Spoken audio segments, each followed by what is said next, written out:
I'd like to welcome everybody, first of all, to the Foundry here in Dublin. This is a Google Hangout on air, so a big welcome also to everybody watching on YouTube, on your Google Plus page, and on redbull.com. Thanks to everybody for taking a bit of time to hear about the Wings for Life World Run today. Just to run through the idea of what's going on here, we want to raise some awareness of spinal cord injury. We're going to talk a bit about the role of Wings for Life in funding research in that area, and we'll give you a sense of what's going to happen on May the 4th, which is the day of the run itself. Just briefly on that part of it from me, it's a fascinating concept. The idea is 35 locations around the world, everybody starts running at the exact same time. As soon as you begin your run, a car starts driving after you. Sorry, I should say half an hour after you begin your run, a car will start driving after you. As soon as the car catches you, your race is finished. It's as simple as that. I remember running, I think it was in Edinburgh, a marathon a few years back. Very bad day. I was running particularly slowly, so slow in fact that I was caught and passed by a man wearing a giant banana costume. So I was able to handle that. Hopefully I'll be able to handle the moment that the car zooms by me on May the 4th. If you are interested in getting involved, I'd like to mention right at the top here that 100% of the entry fee will go directly to spinal cord injury research. We have a load of great guests for you, both here and also in Austria, where David Coulthard and Felix Baumgartner are standing by. They'll be talking to us a little bit later on. Right now, I'd like you to please welcome Wings for Life CEO Anita Gerharder, Dr. Jessica Kwok, who is Senior Research Associate at the Cambridge Centre for Brain Repair, and Wings for Life Ambassador Mark Pollock.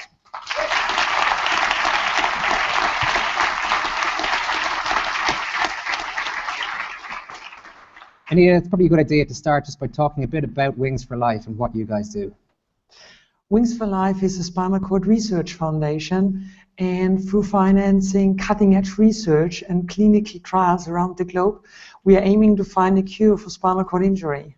How did the charity come about in the first place? Well, the history of Wings for Life started 11 years ago with a tragic accident. Heinz Kinnegartner, who is a 2-time motocross world champion, was invited to be the celebrity rider at a charity motocross race for a home in favor of a home of disabled people. And he really wanted to go there and support the initiative. But he had other obligations, he was busy, he was abroad, so he asked his then 19-year-old son to go there and hold up the flag for the Kinnegartner family, which he did. And his son Hannes started at the race, and one rider in front of him crashed and he couldn't make his way past him, and he also crashed, took a somersault, landed on his head, and he broke his 5th cervical vertebra. So he was rushed to the hospital in life-threatening condition, and his dad was abroad, and in his despair he called his very best friend, Didi Mateschitz, the founder of Red Bull, and he asked him to go to the hospital to look after his son, which he did. And he then was told, if the kid survives, if he's gonna make it, he'll never walk again. Well, luckily, Hannes Kinnegartner did survive, but ever since that day, he's paralyzed from the neck downwards. He's tetraplegic. But Heinz Kinnegartner and Didi Mateschitz, they are both really visionary men, and they weren't prepared to take this lifelong verdict of spinal cord injury. And so they invited leading scientists and neurologists to Salzburg to find out how far science has progressed already, what was the state of affairs. And all these experts, they reported that there is legitimate hope for cure, but they also reported that this field of research was heavily underfunded. And so this piece of information was practically the hour of birth for Wings for Life. Okay, so there's no funding coming from governments, for example, so all the funding has to be raised privately through... There is governmental funding, but for well-established ideas. I mean, probably Dr. Kwok can tell you more about this, Sure. But Wings for Life is fostering new ideas, helping new projects to take off. It's probably important, Anita, just to talk about, I guess people would think about these sort of terrible injuries happening as they can do to people playing sport, maybe extreme sports, but it can happen in any way, really, in any walk of life. this is not something that only affects adrenaline junkies. 50% of all the spinal cord injuries are the result of everyday traffic accidents. 25% are the result of falls, slipping down the stairs, falling off a ladder, the tile falling down the roof. And then there are various causes, acts of violence, gunshots, stabbings, and at the end of the chart with 6%, there is leisure time sports, and at the very end with 3%, there is extreme sports. So you can say 97% of the people affected that didn't take an extra risk. It just happened to them. Mark, do you mind talking to us about how you suffered your spinal cord injury? Well, possibly a follow-on from Anita's point. I went blind when I was 22, and then I did get into extreme sports and endurance sports, and I raced in deserts and mountains and oceans, and eventually to the South Pole. And I never had more than a blister, because whenever you do these races, you don't focus on being foolhardy or taking outrageous risks. So when I had my accident in 2010, it was in a leafy suburb outside London, in a place that I didn't worry about having an accident, that I didn't worry about having an injury, and I fell from a second-story window and landed on the concrete below and fractured my skull, massive internal injuries, broken bones, and couldn't and can't move anything from my stomach down. And I didn't expect to have a spinal injury. You don't expect to have a spinal injury, and therefore it's not on the radar. But from the moment I hit the ground, I joined what is a global community of people who, if we don't have any hope of recovery, currently there is no prospect of recovery, and there is no cure right now today. So I immediately, in a matter of moments, joined a group of people who are currently facing a life sentence of paralysis. The paralysis, I guess, is the obvious issue that we can all see and think about, but I know there are a lot of secondary issues involved with spinal cord injury that cause a lot of grief as well. Can you talk about that? Well, this is a subject which I sat around a boardroom table and practically put my fist through the table and said, I will never speak about this subject in public or on the radio or promote it, because paralysis and spinal cord injury, the very obvious problem is a lack of movement. In my case, a lack of movement of my legs, resulting in a lack of mobility and sitting in the wheelchair. But say 50% or more of the lack of independence, the health issues, the lack of dignity comes from these secondary issues, and this is the topic which I said I wouldn't talk about. The lack of bladder control resulting in catheterization to go to the toilet, the lack of bowel control, lack of sexual function, the impact of lack of feeling, lack of ability to control heat, problems with circulation, pressure sores, kidney infections, depression in some cases, not in all, but these things impact people with spinal cord injuries right around the world, and these secondary issues which are as important as the lack of movement. If we could get a fix for everything in one go, we'd take that, but it may well be that little pieces of the jigsaw have to come together, and small wins along the way result in the eventual full cure. You say, Mark, that you've been reluctant in the past to talk about this, and I think we can probably appreciate why, but why is it that you are more willing to talk about it now? It's just important that people get a full grasp of the issues involved. Well, I think if, in my case, I spent nearly 18 months in hospital, and I shared a spinal unit in England and in Ireland with people who didn't have the family support that I was fortunate to have, didn't have friends coming in, didn't have a platform to speak about these issues, and have gone home to places all around the world without the supports in place to deal with just the day-to-day living with spinal cord injury. And in my case, I do have good supports around me, and I think as a result, I have great opportunities to live with this injury. And I also have a responsibility to try and move things on for me and for the rest of the community. So and this is part of it. So I decided that I would talk about it, because if I can't talk about it with all that support, then I suppose I'm just a bluffer. It's something that you obviously deal with on a day-to-day basis. You said that probably even more than 50% of the issues that you face, maybe psychologically, are based around these secondary problems. Is that right?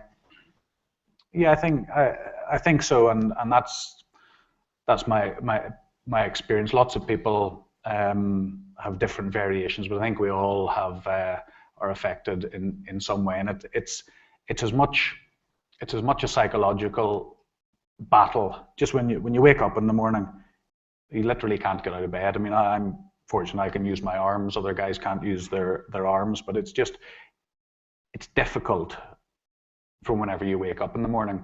It's difficult to go to the toilet, to get washed, to get dressed, to get out of the house. Some people can take up to 2 hours just to get to the front door to start the rest of the day, and then it's not any easier when you get outside. So, but spinal cord injury is hugely disruptive. They call it catastrophic spinal cord injury. It's a human crisis. It's complete. It is disastrous. But that said, with all those issues, what I'm trying to do is, on one hand, accept my own injury, as many of us do in wheelchairs, accept that life, that it is possible to go and live a meaningful life. But I also have a hope that we, Wings for Life, the scientists, the technologists, the physiologists, the business people, the people who don't yet care about spinal cord injury but will, hopefully, and that we can all come together and collaborate and find this currently elusive cure.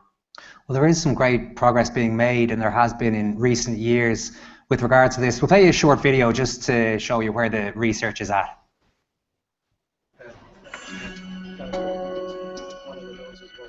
When I first started working in the field 30 years ago, it was generally thought that nerve fibers, that central nervous system axons could never regenerate. And I did some experiments that showed that if you provide the nerve cells in the spinal cord in the brain with a nerve from the leg, then those nerves would regenerate the length of the spinal cord. So what did it tell us? It told us that it can regenerate through a piece of peripheral nerve, but it cannot go through the spinal cord itself. And this led to the idea of trying to understand why some wires can regrow and others can't.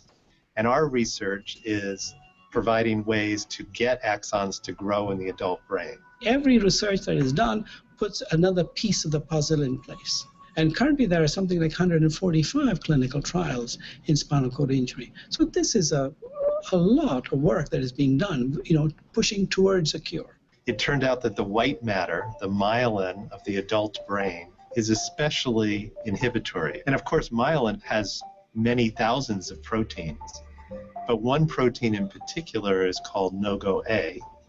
And isolated alone, this protein stops the nerve fiber from growing. One way to promote growth of axons is to block this interaction between NOGO and the axon. Another approach that scientists have long known is if you can get them to remyelinate, then at least you get the axons that are already there, present, to function again. So a lot of our work with regenerative medicine and stem cells has been focused on regenerating the myelin. The myelin is made by one cell called the oligodendrocyte. This is the cell that's damaged in spinal cord injury. And so one of the first strategies is to use the patient's own spinal cord as a scaffold or as a structure, and then to introduce neural stem cells to replace the oligodendrocytes.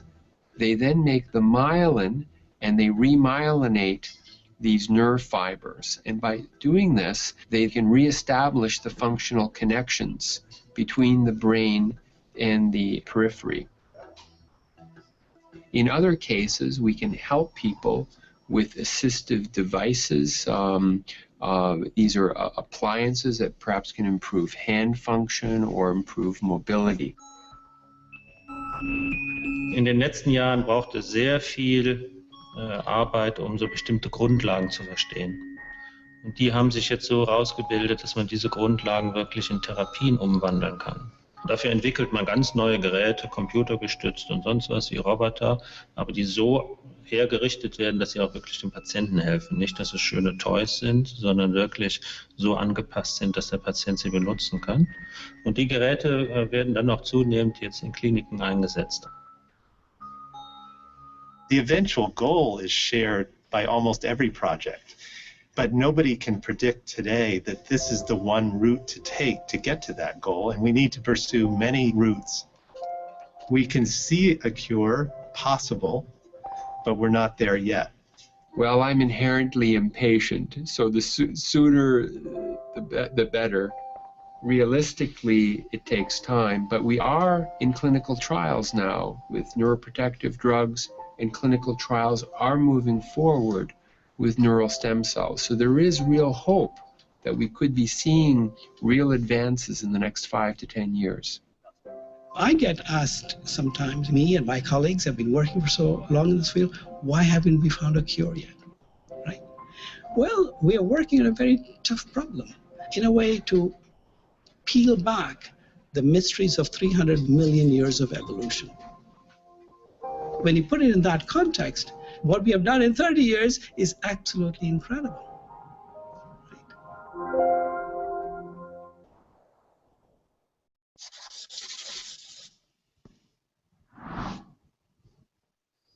That should give you a good idea of the complexity of the field, but also some of the research being done. Dr. Kwok, do you mind talking to us about your own project and what's involved there? Okay, so what I'm doing in Cambridge, basically under the support from Wings for Life, was to try to find a way to promote regenerations in the nervous system after injury. So basically imagining a spinal cord injury is like dropping a bomb in the highway. So it's a very paved road, you suddenly got a bomb, what you will end up is basically a very big cavity in the spinal cord and surrounded by all the debris around the area. And what I was trying to do, or I'm trying to do still, is to try to find a way to remove these debris so that the cars basically going down the highway can go through the areas to their destination. So that is only one part of the spinal cord injury in helping the regeneration. So of course we are joining efforts in other areas to try to promote these further. So the ultimate goal then of your project, what would you describe that to be? So basically the goal of this project is to remove this area, we remove these debris in this area, and then so that the nerve cells can actually regenerate across the area to make functional synapses, and at the end what we're hoping is that they can actually drive to connect to the right muscle to the right organ so that they can actually be functional again. So that is the ultimate aim. So under the Wings for Life, we were able to do that. That's how important the funding is to you. You just mentioned it a little bit earlier on. Yes.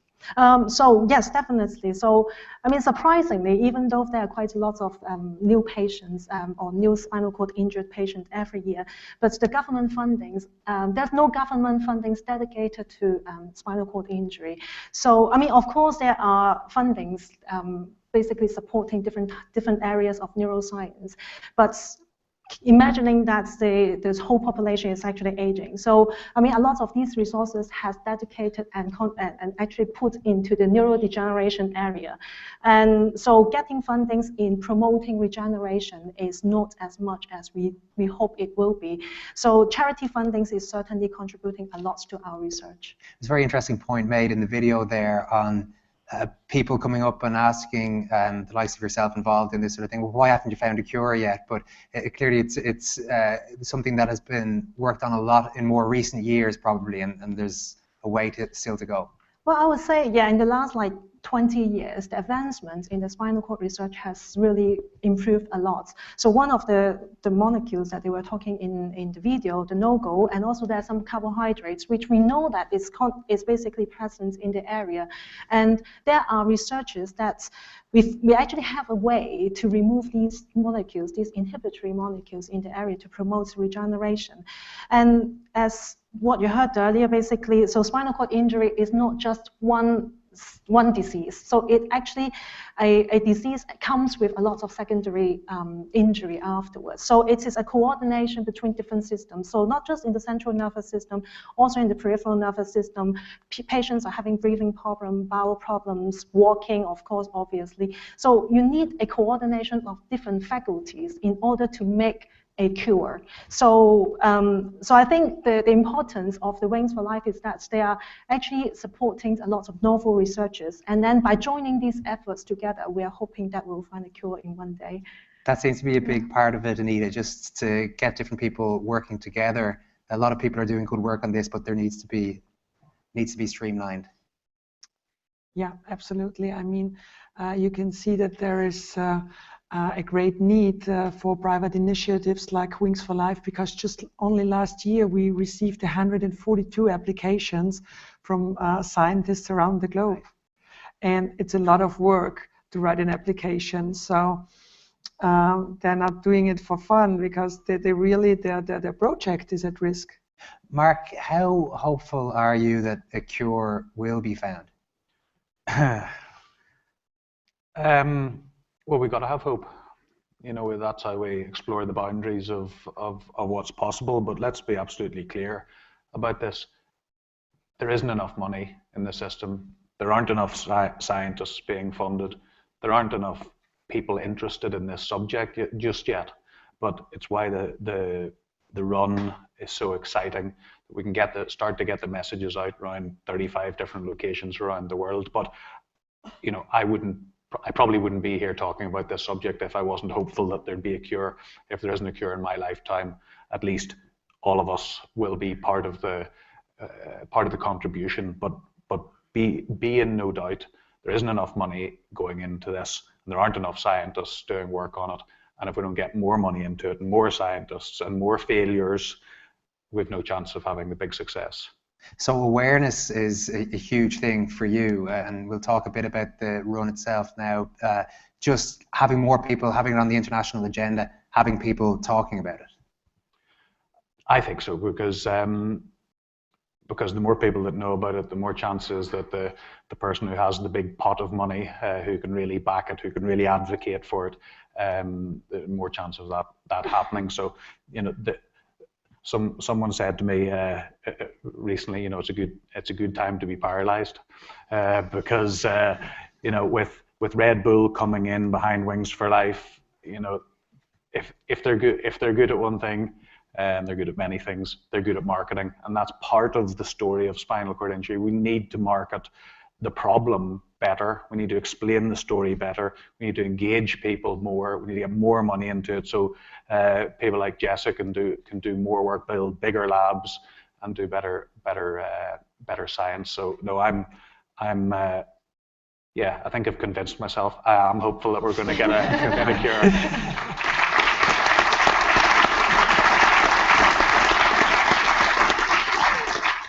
Anita, where did the idea for the run, the Wings for Life World Run, come from? The concept was presented to me by an event specialist from Red Bull, and I loved it from the very first minute, because this concept contains everything that is important to us.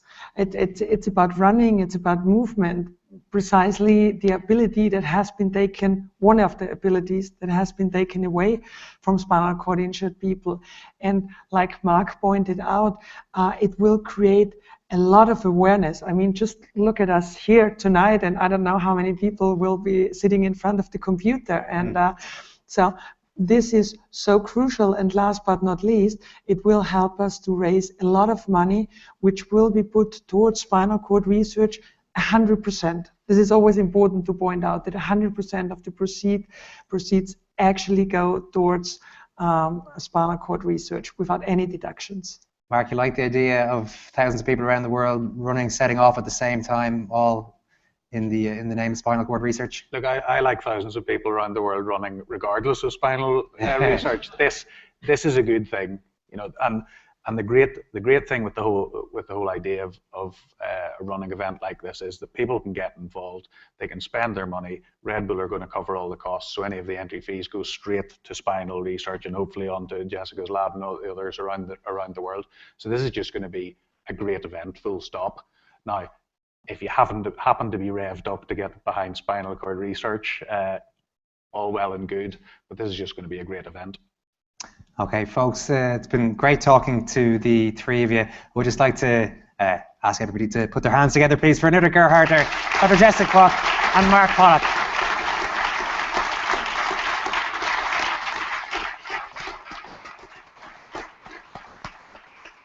You should have a pretty good idea now of what you'll be running for if you are planning to get involved on May the 4th. We'll talk about the run itself now.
So many thousands of runners around the world will be taking part. One of those is Piers White. He'll be running in the Irish event in Kerry. And we've got two great athletes on stage from very opposite ends of the distance spectrum, I think it's fair to say. Sprint hurdle legend Colin Jackson, who's the international race director, and the ultra running legend Richard Donovan, who is the race director here in Ireland. A round of applause, please, for everybody.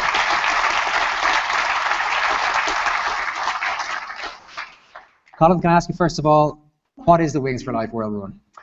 Well, it's been explained wonderfully well many times already what we're trying to achieve. Of course, it's an event that is going to raise a lot of funds for spinal cord research. So that's the original premises of the whole event. But there are many things that are unique about the event also. The fact that there's a start time, which we mentioned, but I'm not sure if everybody actually realizes the start time is the exact same time all over the world. So 10 a.m. GMT, it means is the start time. So here in Ireland, it will be summertime, so it will be 11 a.m., same in the United Kingdom. But you can imagine, now in New York, it's going to be very early in the morning. In Los Angeles, that side of the world, it's going to be even earlier. Some parts of the Middle East and Asia, it's going to be much later. But they're going to be starting the race exactly at the same time, which again makes it already a unique occasion. Now with 35, you can imagine, it's with 35 locations, it's going to be very interesting because all the time they're going to be different types of terrain that people will be participating in. And I've had many questions about people saying, will it be fair if I can run uphill, downhill? Is it going to be flat? Is it going to be too hot? Is it going to be too cold? But all those factors mean that it's quite a neutralizing event. So I say to people, don't worry about that. Get out there and enjoy it. What's the most unique element of the race, do you think? Yeah, well, this is the real special thing. Having the car chase you down, I think, is something that is very unusual. Most people understand the concept of racing, right? There's usually a start line and there's usually a finish. It's quite straightforward. But for us, it's a little bit more quirkier than that. So we have a start where everybody will start at the same time. But then on top of it, you will have, as we've mentioned, this chase car, which starts 30 minutes after the runners do. And once that chase car starts to close you down, it will take its time. Because it only starts initially relatively slowly at 15 kilometers an hour. And for people like me, even that's slow, right? Coming from the world of sprinting. So for me, you'd have to work out what you're going to do, how you're going to use this 30-minute advantage you have over the car. But once the car speeds up along the way, along the journey type, and it gets to a maximum of 35 kilometers, once it catches you, and goes past you, your race is over. So ultimately, you dictate your own finish line. This is all open to all levels as well. We're going to have some pretty serious ultra guys and girls, and we're also going to have people maybe plodding along a little bit and getting caught earlier. Yeah. The key thing that it's just a fun run. You know, we're here to raise as much money as we possibly can for a very, very good cause. So for us, the day is about having fun and participating in a unique occasion that's going across the whole globe. So we want the fun runners, we want the serious runners, we want people who are there to just fundraise and just feel like they're part of something special on that particular day. So it is absolutely open to all. We'll have Paralympians running, we'll have people in wheelchairs that will be participating in the event, and we'll, as you said, we'll have ultra runners, professional runners, and you may even get the likes of me, former sprint athletes that will be participating in the event. Not getting too far, I would thought. No, we won't be going too far, that's for sure. We'll be there just solely for the enjoyment. It seems like a good way of people connecting worldwide. You know, you could be running here, somebody could be running in Kerry, somebody could be running elsewhere, and you can kind of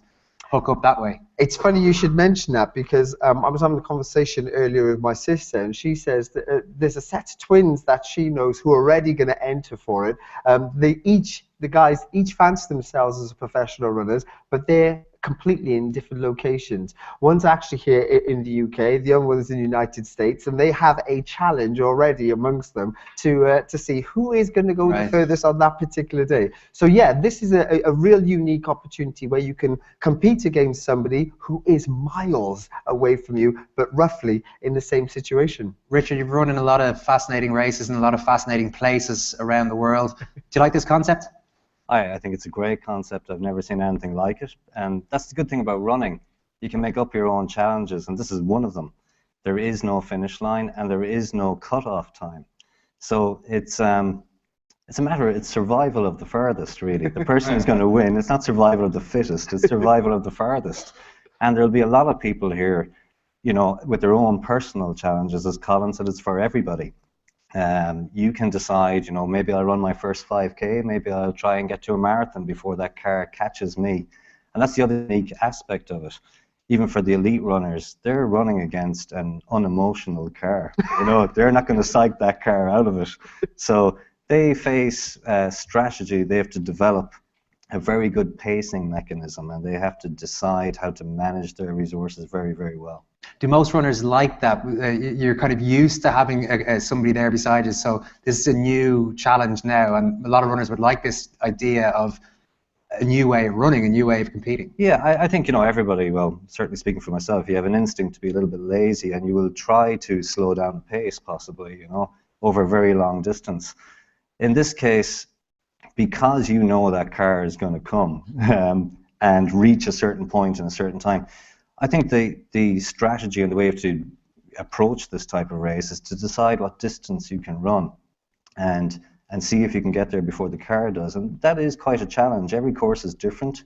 I think we'll find people going on recce's on these courses, seeing where the tough parts are, and really trying to keep to a pace. And actually, unlike other races, you're going to have to ignore everybody around you and think about the car and think about when it's going to reach that point that you want to get to. Have you any idea what that point will be for the winning runner? Any idea what the top fellas are and girls? Ultra runners can run quite long distances fairly quickly. It's surprising how fast they can run. Let's say the world record for 100 kilometers is 6 hours, 10 minutes. So that means a guy is running 6-minute miles for 62 miles. And that's the world record.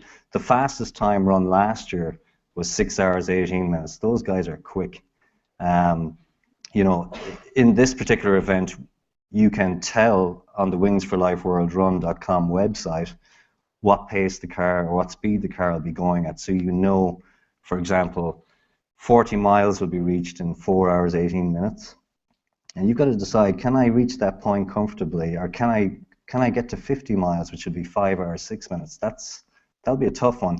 So I think anybody who gets to 50 miles or 80k is in with a shot of being the global champion. Another challenge is the start time. You mentioned in Kerry it'll be 11 o'clock. I think most people will be able to get out of bed and get ready and get the carbs in and get running or whatever it might be. But some people will be starting in the middle of the night. So that will present different challenges to different runners wherever they are. Absolutely. In my career, I started racing sometimes at midnight, which is very late to be sprinted. But it's something you would just approach. You prepare for the race, and then whatever the start line is and whatever the start time is for you, you just go out there and you participate. Because in the background, you also have that knowledge of what you're trying to achieve. You've set your own targets, you've set your own goals, and you've been looking across on the websites and seeing who else has entered across the globe and see how far they said they can do. Now, you've kind of said that people have done a good job if they've reached around that 50-kilometer mark. I know there's some people who are looking to reach 70 and 80 kilometers, really? So there's a challenge. Can you name them right now? Or No, I wouldn't put them under any more pressure than that. But I will always go around reporting to say, you know, the guys in Ireland think they're going to go faster and further than the guys in Italy. So what are you going to do about that? Yeah, you know. So I love stirring up the pot a little bit. Piers, are you ready for the run? Thought I was. Not so much anymore. I won't be getting 50k, put it that way. But yeah, no, it's an interesting challenge. It's going to be fun. Why have you decided to get involved? A few reasons, I suppose. Mark Pollock, who everybody just heard speak a few minutes ago, is a great friend of mine. So I've seen firsthand what a spinal cord injury, how it can change somebody's life. I also run the Mark Pollock Trust, so I'm very much aware of what Wings for Life do, more so than others probably. And it's a run with a twist. It's a great idea. So, have you had to think about targets or how you're going to strategy? As Richard said, there's a slide bar on the World Run site. So I come in from a training session and I push the slide bar up, and if it's a good training session, and if it's a bad training session, I pull it back. But I'm hoping sort of maybe 27, 28k. I think half marathon is 2:11. But full marathon is 3:08. I'm not at that.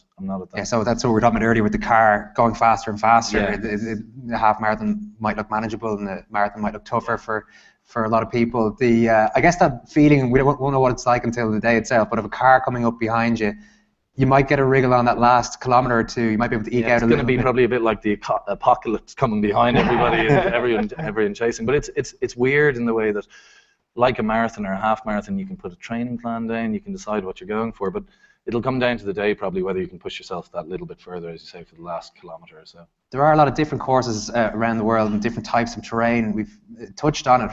Kerry would strike me as a very beautiful course. Would it be a tough enough course to run, Richard? Well, you know, as any outdoor enthusiast knows, Kerry has some of the most brutal climbs around, but thankfully none of them are on this course. And, you know, it's undulating. Gently undulating though. I think it's fairly flat. It starts in Killarney, and some of the most spectacular scenery in Ireland down there. And you're going to be starting in Killarney and following the N70 in an anti-clockwise direction around the Ring of Kerry. You're going to go to Killorglin. That would be the half marathon point. It's a relatively flat course up to that point. You'll come across, as I say, amazing scenery, castles, the highest mountains in Ireland. They're all on this course. So, you know, and it starts at a good time of day. So, although it may not be entirely flat, it's got a lot going for it. Does it need to be flat for the real ultra runners? I guess we would all assume that the flatter the better if you're running a long way, but it's not necessarily the case. That's not necessarily the case. I've organised races, 100-kilometre races on flat courses, and it has trashed runners' legs. They actually prefer it to be undulating. Would you prefer to be undulating yourself? I prefer longer and slower. In terms of people actually training for this, and Piers probably a good man to give advice to there, we've got a little bit of time so people can get their training regimes. I suppose it depends. Would you be advising people to set a specific target and train towards that? Maybe just train away and see how fit they are, how much gas they have come the big day? What I was actually going to ask you, Richard, to give Piers the advice. Yeah. Oh, sorry. Just as a general training advice. Well, you know, you've got to you know, when deciding, there's so many different distances that might be running this. You've got to look at your own state of fitness right now and use that as the starting point, and look at yourself and say, how fit am I and what might I be able to do? There's about 80 days left to the event now. I think almost everybody can get to, let's say, 5K in 50 minutes. You know, that's achievable by a lot of people, and that's the way that's the time the car will reach that 5K point. Yeah. So look at these kind of timings. You know, if you can do 10K in an hour and 10 minutes, you'll get there before the car can. If you can do a half marathon in 2 hours 11 minutes, you'll get there before the car can. So look at that. You know, bring friends into the equation. Get people involved with you starting a training regime. That makes it a lot easier and a lot more fun, and will raise more money for the charity. It's always hard to keep motivated, so think about why you're doing the event. You know, you're doing it for this very good cause. That will keep you going. As I say, get runs out of the way early in the morning if you can, before you go to work. Don't wait till you're tired in the evening. And get a good pair of runners. It's just the most expensive part of running. Yeah. And you know, your goal may change as you become fitter, and that's great. You know, it brings great benefits to your life if you do get fitter. So it's a great reason to do this anyway. That communal element that you talked about there, running with a group, or as you talked about, Colin, maybe contacting people around the world, that seems to be a big part of this, because running can be whatever you want it to be, really. It can be a solitary thing, or it can be a group thing. You can do whatever you want. Yeah, I think very much running can be totally inclusive. So you can have from a grandfather running with his grandson to a certain extent, you know. So for me, that's what's really important about an event like this. We're talking about it still being very much a fun run, even though we're going to have some serious participants who will run a long way. But we still want people to understand, we want you to come out and have a wonderful day. And if you only reach 5 kilometers, that's great. That's your target, and you've reached that. If you reach 10 kilometers, even better. But set yourself a goal that is realistic and right for you for this particular moment in time, and go and enjoy yourselves. Because it's a one-off occasion at this moment for you to have a go at something. And it's always great to say, I was there first. And there'll be people who will brag that the car caught them first. Yeah. There's an easy way for that to happen, I suppose. Yeah. Just take your time. What does your own role involve as the global race organizer? Yeah, well, I'll be overseeing the whole project itself and watching how the world run itself goes across on a global level. So I'll make sure that it is fair and it is honest, and that we've got the right kind of enthusiasm, that it goes through the whole set of participants, and also the brand itself. We're lucky enough, you know, that I should really mention it, that we're lucky in Wings for Life to have somebody like Red Bull who supports us, which means that when we go out there and do anything and we tell people about how much money we're trying to raise, we're genuine with that. You know, the money that is raised, 100% of it will go to what we say it's going to go to, which is spinal cord research. So we're very fortunate that we have a partnership like that, that is a global one.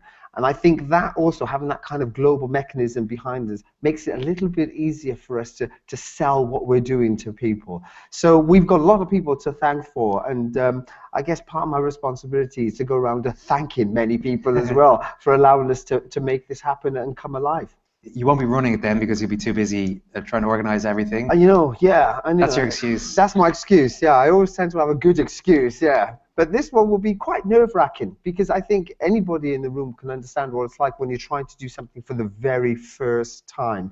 And, you know, it can be quite daunting, the fact that you could be judged on something like this, and on many occasions it's out of your hands.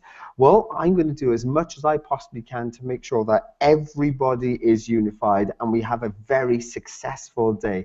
And the success is judged on many levels. Of course, success for me will be judged to see smiling faces on people when they cross the line, that they've enjoyed a unique occasion. Other people in our team will be success by the amount of numbers. There'll be people who will relieve that it went off very well indeed and very successful. But the ultimate winners, obviously for us, will be spinal cord research. You know, that is the key for us. We were there at the end of the day when we give out our grants. Every single grant we give, we know that it's come from people's hard work and also from their heart that they've participated and are willing givers. If you were in a position to run it yourself, what aim would you have? I would look around the half marathon mark, I think would be what I'd look at. And people have asked me, how would you use that 30-minute head start? I'm not sure. I think I may walk for you could hurdle over the cows. Take the quick route. But yeah, I think I'm not sure how I'd do. I think it would be a combination of walking and running and walking and running for the first 30 minutes. And then I guess when it's over, I have to really go for it and run. So I think I'd push myself and aim for about that half marathon bit. Richard, you're going to be looking after the Irish leg. Are you predicting decent times or decent distances on the Irish course? I am, yeah. I have a commitment already from the Irish 100-kilometre male record holder. I was talking to him last night, and he said he's going to throw his hat into the ring. He can run 100K. He's capable of it in under 7 hours. He can run easily 7 hours. In fact, the Irish team was 6th in the last World Championships. So there's quite a few good ultra runners here in Ireland at the kind of distance that would be appropriate, that might be run here. So I would imagine the distance run, certainly he will run, I would say, 40 miles in 4 hours, 18 minutes and keep going. So it'll be somewhere between 40 and 50. They'll be right up there with the rest of the world, I think. How do you get into the mindset of that kind of, I suppose it's a broad question for you, but of running those kind of distances? Because a lot of people might, not even so much physically, could be mentally struggle with the slightly longer runs. Yeah, well, I think because the distance that will ultimately be covered within the time frame is less than what they're used to running. The runners will be quite good at emotionally detaching themselves, if that makes sense, and would be very, very disciplined, the elite runners. In fact, I've come up with a name for the possible winner in Ireland. I was saying maybe the Lord of the Ring, given where we're running, and the Lady of the Ring. How do we stack up? You say that Irish runners are quite strong internationally. You think we stack up pretty well? Yeah, I think, Irish runners, ultramarathon running is different than marathon running. It's marathon running depends on pure talent, physical talent, I think. And then when you get into a longer distance, it becomes more and more mental. And that's particularly the case as you go even beyond 100K into 100 miles and that.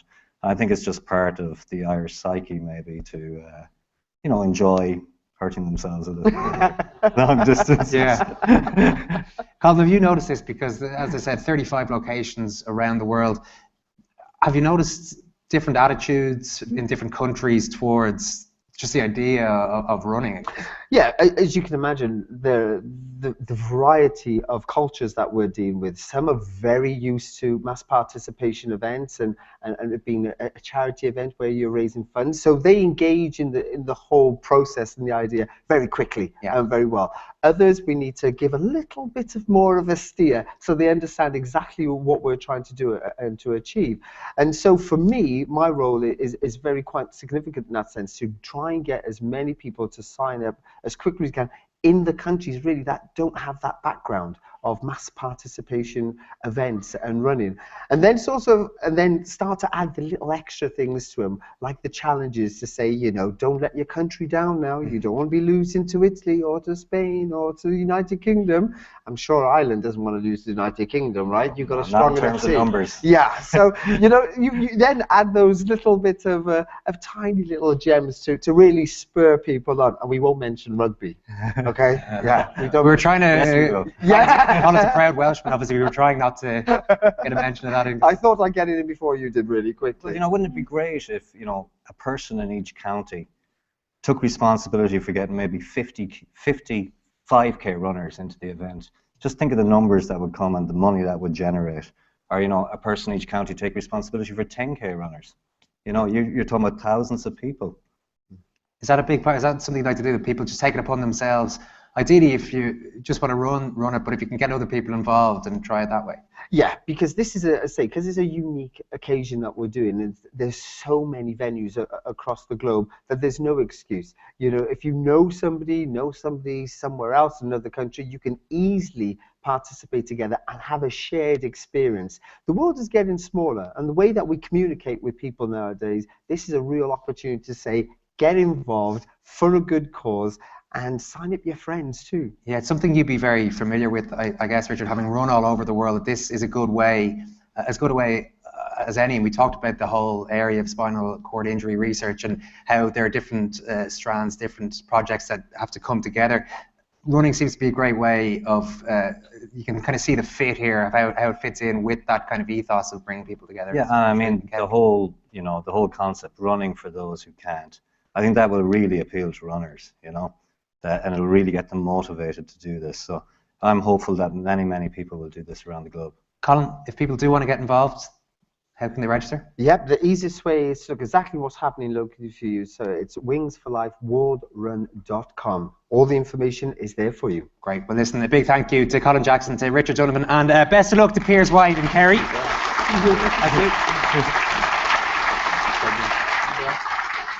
That is just, the Kerry Run is just one of 35 going on around the world, as we've mentioned a couple of times. Let's have a look at some of the other occasions now.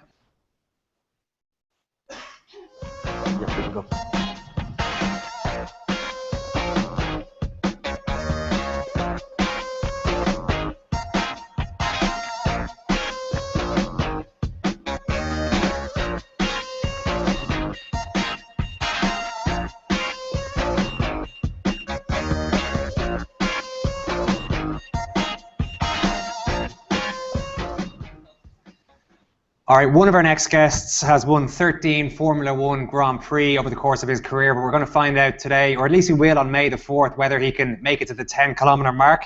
We are joined on this Google Hangout from Austria, I'm delighted to say, by David Coulthard and by another great Wings for Life ambassador, Felix Baumgartner. Round of applause, please.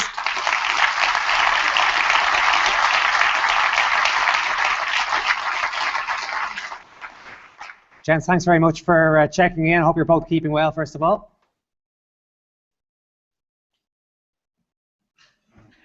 Not sure if we can quite hear you at the moment, but I'll plough on and ask you, David, first of all, if you can just tell us, you've been a long-time ambassador for Wings for Life, so if you can talk to us a little bit about how you first became involved.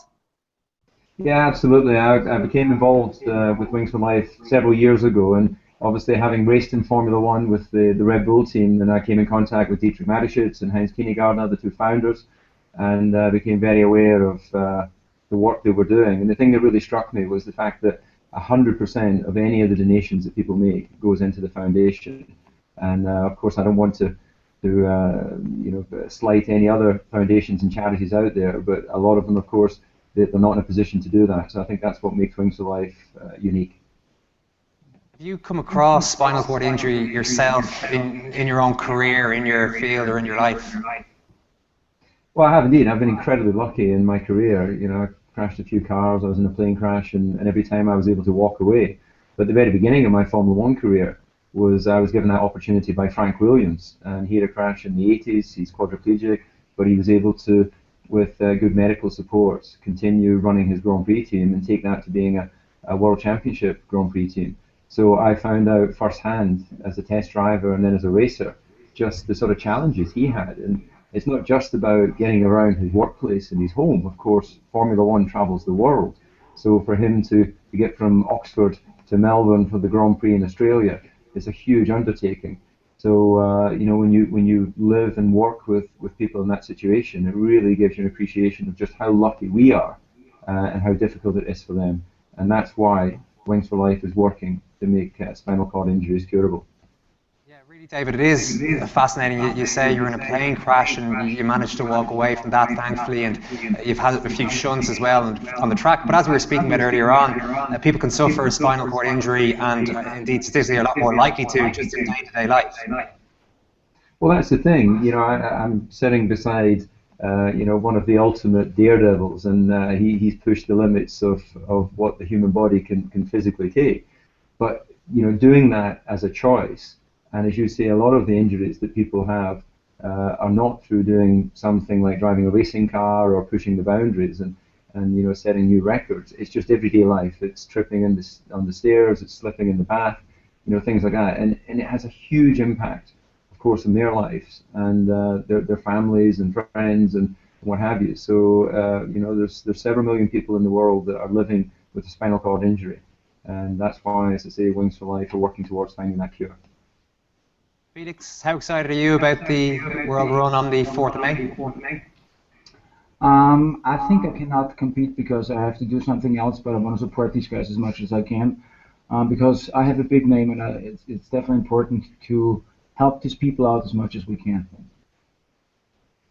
In terms of actually running it, David, I know you're not a massive fan, I'm told, of actually running yourself, but you are going to get involved. Well, I blame racing on the fact that I don't run. I broke my leg in 1990 when I was a young up-and-coming driver, and I broke it very close to the knee. And during the recovery, I didn't run. I started cycling, I started swimming, and doing other exercises. So I'm getting all my excuses out there.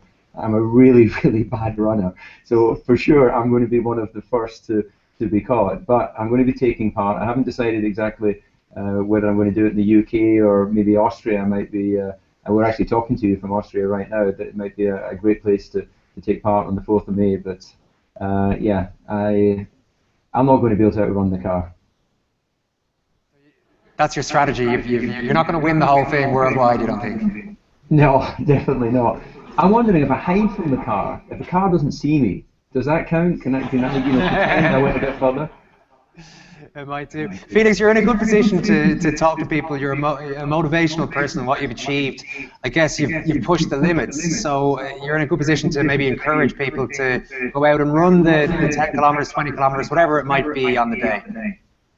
Well, I think it's important that everybody is doing as much as he can, and it doesn't matter how long you run, it doesn't matter what the goal is, as long as you support these people, and I think discipline is very important, and people should be willing to go the extra mile. Similarly, you've pushed the boundaries out yourself. Your Stratus jump was all about believing in what can be done and what human beings can be done, which ties in with what we've been talking about earlier on in terms of Wings for Life and the work that's being done around the world in research into spinal cord injury. I don't understand the question. Yeah, just the sort of ethos that you bring to things, Felix, that you push the boundaries yourself. That's something that Wings for Life, I think, try to do as well. They try to get the best out of people. Well, I think we have to unleash the spirit, This is what I've done all the time. I was surrounding myself with the right people. I never gave up. I was putting all my blood and sweat into a goal, and finally I was successful, And I think people who support this idea will do the same thing. Is that something you can buy into, David, the idea of, we're talking about different people around the world and trying to get everyone to work together. People are doing different projects, obviously, but even in the field that you've been involved in, you very much see the idea that different people have to work together in a certain way to be successful in any field, I guess. Yeah, unquestionably. And, the whole spirit of this is we're running for those who can't. Whether you're a runner, whether you're a serious runner, and we've been hearing about ultra runners and marathon runners, the sort of speeds that they can do. I am not going to be anywhere near competitive, but I want to take part. I want to show my support. And this is a unique event, truly global event. And I'm really excited to know how many people around the world are going to take part. Have you got a healthy respect, David, for the people, or Felix, have you got a healthy respect for the people who will be running those long distances, the guys who might win at 40 kilometers, 50 kilometer, 60 kilometer kind of runs? Oh yeah, I do have a lot of respect because I'm not a good runner, I was born to fly, not to run. And everyone who's running that long of a distance really deserves a lot of respect. It's for sure not David, and it's for sure not me. David, you've got the same sort of respect? Yeah, unquestionably. Whenever I see people running distances, it just looks painful because I've spent most of my but it is painful. Yeah, I spent most of my adult life doing other forms of cardiovascular exercise, so I would be more comfortable if this was a cycling event. But it is a running event, and I will be slipping my shoes on. I'll be getting my skinny little legs out. Hopefully, it'll be a nice warm day. And once people stop laughing at how skinny my legs are, then I'll be running as far and as fast as I can. Felix, what are your overall hopes for the event? Well, my big goal is to support this idea and to make this world run bigger than Red Bull Stratus was, because everybody should sign up. I like the aspect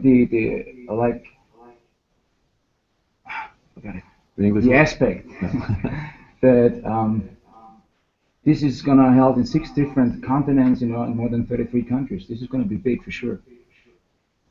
David, what would you like to see? What's your overall kind of hope? What would you like to happen in and around May the 4th?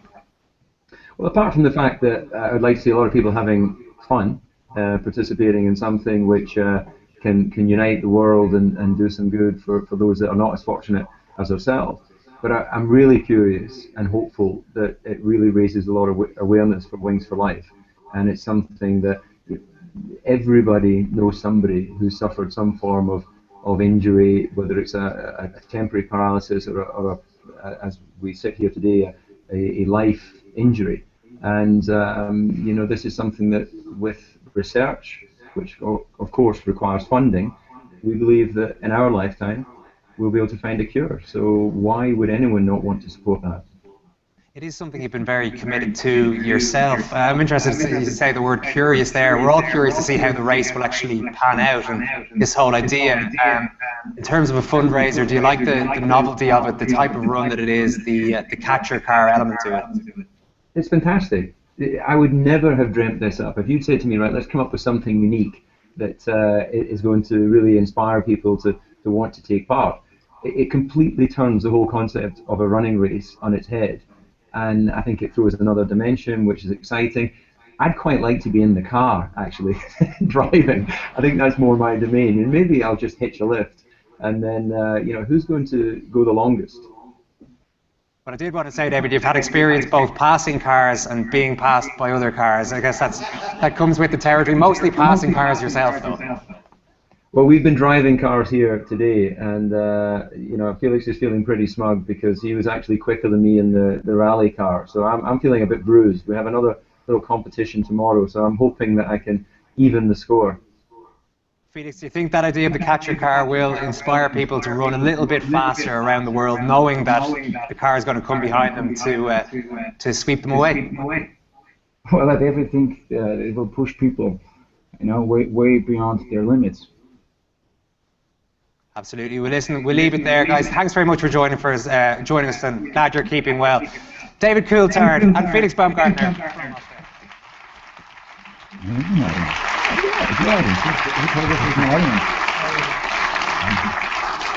I think we can invite the speakers from earlier on back onto stage now, if that's okay. We can get up onto the edge here. Anita Gerharder, Dr. Jessica Kwok, Mark Pollock, Richard Donovan, Colin Jackson and Piers White are ready to take some questions. If you have anything you want to ask based on anything you've heard or anything that I haven't brought up over the last while, please do just grab one of our roving microphones here. We've got one on the left-hand side as I look. Hi. Yeah, we heard an incredibly inspirational story from Mark, and he said that he had high hopes that there would be a cure for spinal cord injury within his lifetime.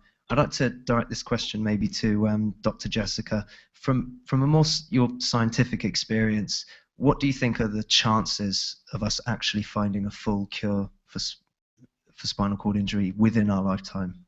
Well, I would say the chances are really high because there are actually quite a number of clinical trials has either completed in the phase 1 clinical trial or going into the second phase clinical trials. So, I mean, in the last 10 years, I mean, currently ongoing clinical trials is more than 10 basically. So, I mean, of course, these are more closer to actually being able to finally be in the market and being useful to the spinal cord patients. And well, I mean, generally speaking, going into clinical trials till the time you can actually use it in patients, we're talking about 10, 15 years time. So it's not entirely unachievable, let's say. Yes. Okay, we've got another question. It's a little bit further back there in the center. Guys, this is a phenomenally exciting event and a most worthy cause. Is your plan to have this as a one-off, or do you see that it might have an annual occurrence? Yes, my answer to that is definitely it's not going to be a one-off. I think we're all excited and very enthusiastic about what we can achieve here.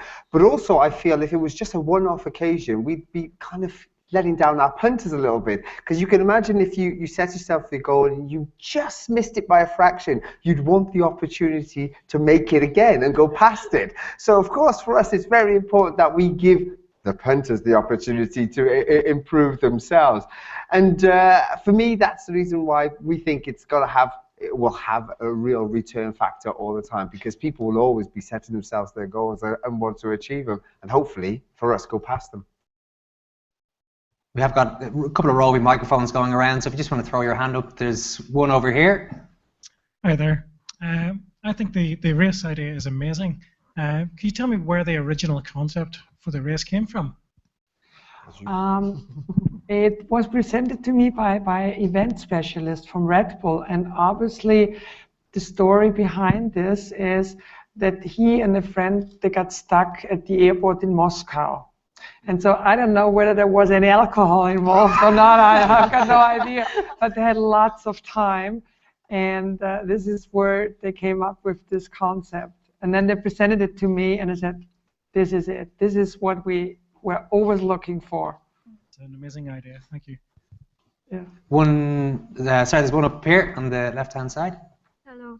Hello. I think it's a brilliant idea from a runner's point of view. I think this is a great challenge. I just want to direct this to Colin. Right. Say I make it to the half marathon and then I'm stopped by the car. How the hell do I get back? You know what? Favorite question. Yeah, this is one of the favorite questions. I always say to people who enter and get involved, you don't worry about that. You just run, we will pick you up. So there's no threat at all of being left behind. The logistics belong to us, and we've got a very good team that will make sure you get back home safe and sound. No one will be left, don't you worry about that. So go past the half marathon with confidence. A great question. We've got one on the right-hand side here. Mark, that was an amazing story, and thanks very much for sharing it with us. You're very inspiring. If I can ask you a question, why do you think a spinal cord injury hasn't got the awareness or the attention that it needs until now? I don't think we. Oh no, I have one now. I don't think we, whenever we're able-bodied, really expect to have a spinal cord injury. I don't know what Philly and the guys would think, but I just don't think it's one of those things that you consider. I think we know cancer. We know people with cancer. The Parkinson's now and Alzheimer's are on the radar, and I think all in the back of our heads we all think, well, you know, we might get that, but you don't think you're going to get a spinal cord injury. I don't think. Well, I certainly didn't. It's not on our radar. And you know, Christopher Reeve, whenever he was alive, really brought the whole field forward, the publicity, the awareness. And since Christopher Reeve died, there's been a little bit of a vacuum on the publicity. And I think it's why this massive marketing effort, this run, Red Bull backing it, is really, really exciting, because it's getting it back up onto the global agenda, and hopefully we can get some more funds coming in. But I think it's fundamentally because we just don't think it's going to happen to us. Got a few more questions. There's one here. There's another one over on the right hand. Yep, if you want to. Thanks everyone for the presentations and the speeches today. This one's for Richard. While we have you here, everyone's going to be setting a different goal for themselves. I'm one of those runners who's going to try and push myself a good bit with this and try and go past the marathon point. But I find I'm getting to a bit where my head and my legs are getting a bit detached. So, have you any good pointers for mental strength and resilience for runners of any kind of distance of how you can try and keep things together as you're going? Yeah, well, I call that part the epiphany. When everything empties out of your head, except trying to put one foot in front of the other, it's almost a Zen-like moment to keep going at that point. And it's where you have a problem solver in your life and everything makes sense, where you're saying, why am I doing this? And I guess that's the answer to your question. Everybody has a different motivation, but I think there'll be a common bond here, and that everybody's doing it for a good cause, which is, you know, spinal cord research. So I think about that, and think about how lucky you are, and that will keep you going past whatever distance you think you might be able to run. We had one in the middle here. Hi, this is for Mark. You've had an experience with robotic technology. What has that been like for you, and will some of the funds from this go to that as well?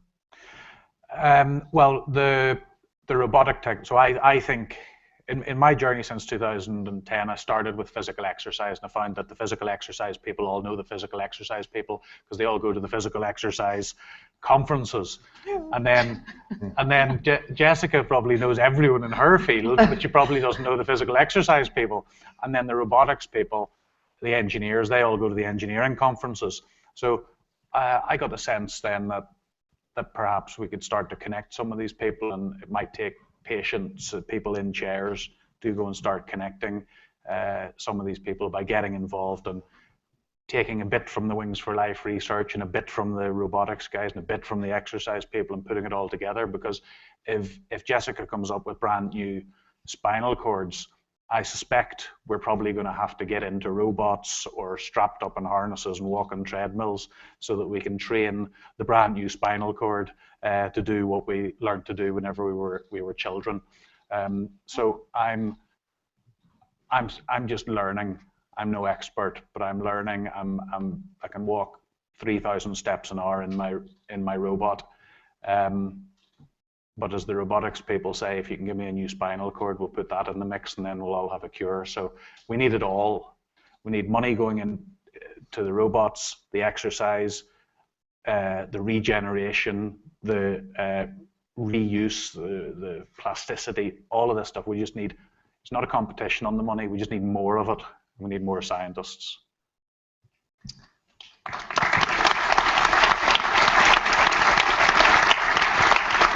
I think we've got time for one more question, do we? Is there a roving mic going around the place, or is... Yeah, we've got one up here on the left-hand side. Hi folks, well done, great idea. Why Ireland as one of the 35? Well, Ireland itself has got a good heritage in running. I mean, even as a sprinter, I know you've got some cracking distance runners and middle distance runners. So you have a huge heritage in running. So for us, it's a natural home for a running event. And also linked into that, and you know, as a Welshman, I got to take a deep gulp here to say you've got gorgeous countryside here as well.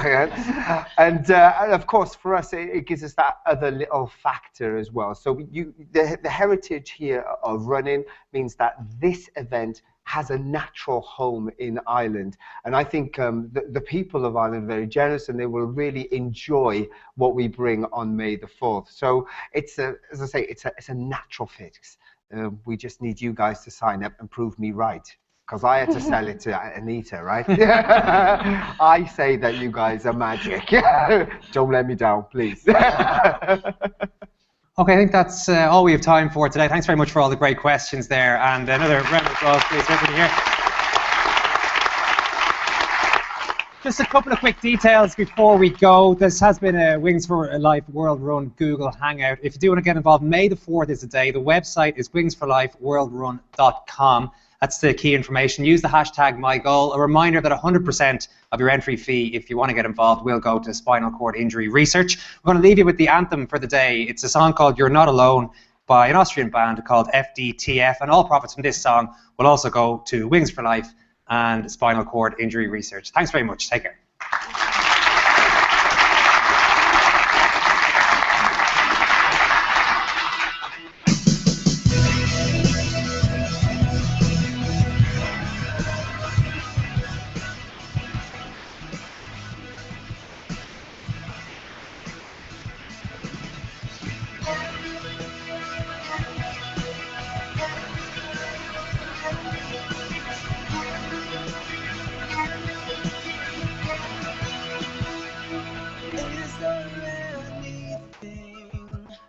We cannot see the lights when there is everything to make you feel alive. And I say raise your fist. We'll take away the night and we'll do anything. The world belongs to us. Try to pull yourself together more than ever. You'll never be the one to take a fall. You're not alone. You're not alone. Time for you to jump on it now or never. You'll never be the one who's going down. You're not alone. You're not alone.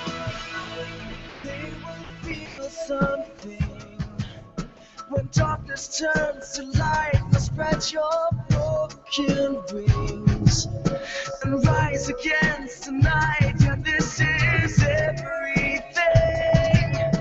We're bringing back the brightness. We will be the change. The world belongs to us. Try to pull yourself together more than ever. You'll never be the one to take it for. You're not alone. You're not alone. But for you to double on it now and ever. You'll never be the one that's going down. You're not alone. You're not alone.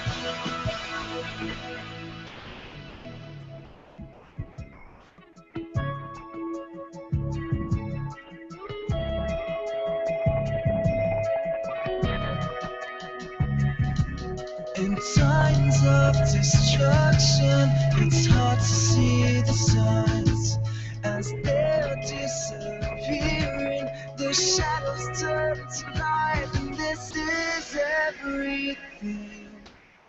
The darkness turns to light, now spread your broken wings.